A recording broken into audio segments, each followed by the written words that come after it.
Hey there, I'm back. It was really quick. But, yeah, as I was saying, with transforming patterns of action, you want to, again, have those solid reasons, and you want to really know what is triggering you to not be at your goal now. You have to think about what have I been doing, not wrong, but what have I been doing that's been keeping me from my goal weight, or um, my goal whatever, for your body. Keeping you away from that healthy body that you need. And we all know it. A lot of it is just common sense on how we eat and stuff, and what do we eat for? Is it convenience? Because that's what I did with my stuff. Like, I'd eat at fast food or whatever because it was convenient. I hate cooking. I hate it. And cooking for one all the time, it's just too much. Food goes bad and whatever. But, yeah, so those were the ideas of the Dream List, 12-week goals, reasons, and transforming patterns of action. The next page is your photos. You do need to take photos for this. It's something I'm saying it's mandatory because it's going to help you. It's going to absolutely help you because you're going to be able to see the transformation of where you were to today. It's so encouraging. Like, I did this blog every day, and I can go back to my first blog that I did, and I can see a huge difference. I encourage you to look at it. It's huge. And sometimes during the process, you don't really exactly know how much you've lost or see it, and other people notice. And when you send this in for the competition, because you can win prizes with this. Like, this is not a little small competition. You can win prizes, and it's going to be awesome. And what I did is, on the first day, I took my picture, and you take your picture of your front, your back, and do it with somebody that you trust. You don't have to show me or anybody else your pictures. If your spouse or partner or someone that you trust, family member, friend, whatever, that you feel comfortable taking that picture with, do it. And just take a picture of your front and your back, your side picture, and do it against a blank, like just a wall, and just wear just something like your shorts, or for the women wear a lot of, they wear different kind of stuff like this. Like, you have it in your books. Like, those are some examples. And it's just huge. Like, you can look at the people's transformations. It's awesome. But anyways, what was I saying again? With the pictures, or even with your measurements, we have to take our measurements. And don't go by the scale alone, because the scale is so deceptive. And I know a lot of people, including myself, when I would be working out so hard and I would just use the scale weight, it's so deceptive because it doesn't take into consideration of the muscle you've gained. And that's good. Gaining muscle is good. For me, I'm wanting to lose weight and then bulk up. And then I know most guys, that's what they want to do. But with the women, they don't want to bulk up and look manly or whatever. That's a fear. But really, it doesn't happen unless you're eating tons of protein and tons of whatever, and you're wanting to be lifting heavy weights.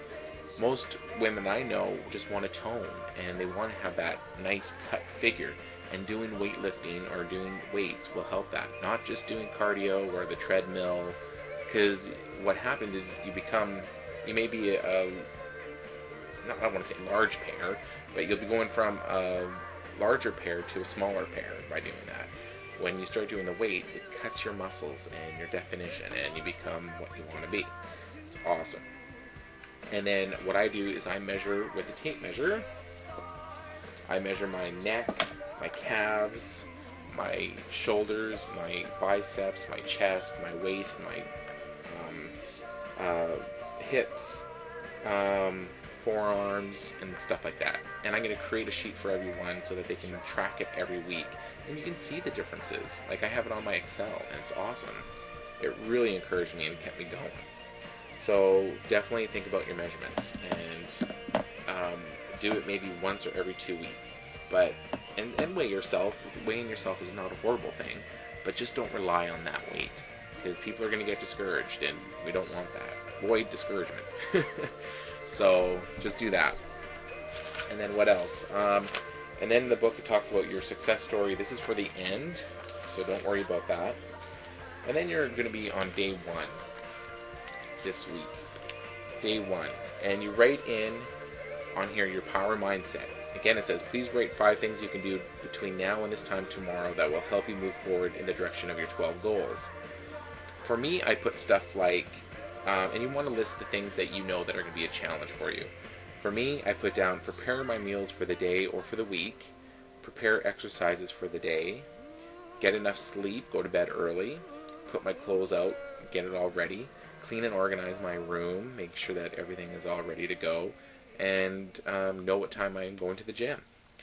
And then on the universal law of reciprocation, it says, please rate 2 things you can do between now and this time tomorrow to support and encourage others. Well, what I do is I video blog each day on YouTube, and I got lots of people who watch, and they completed the challenge. It feels great when other people compliment and say you've helped. Love to inspire people. And I had a workout buddy, Doug, and everyone has now been set up with a workout buddy, and I'm with Carly, and then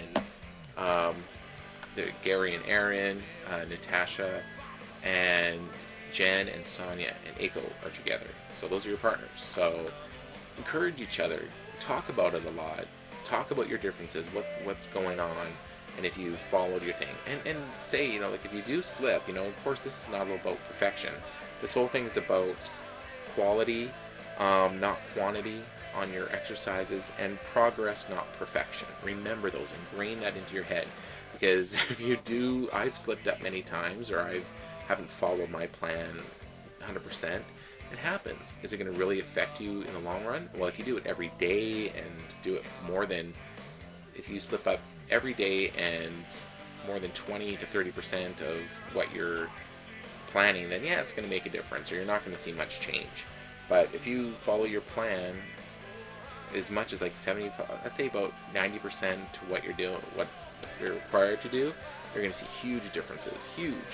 And that's what your partner is there for. Talk about it. Ask, have you been following your plan? And be accountable to each other. If you are slipping up more than you are really supposed to be, then allow your partner to kick you in the butt and say, what are you doing? What can I do to help? How can I help you with this this issue?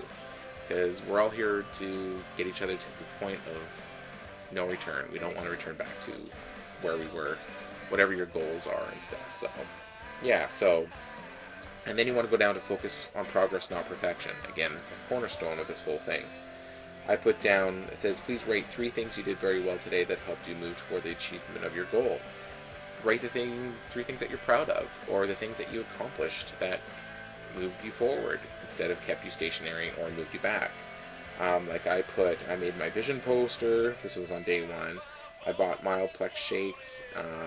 I made a batch of healthy chili, and that's what I do for my meals too, and I'll talk about later on. But please rate 1 thing you will do even better tomorrow. I put stuff like progress, always focusing on progress, whatever I can do more. So those are some of the things that you want to do with your power mindset. That is what the power mindset is about, and you want to do that every single day.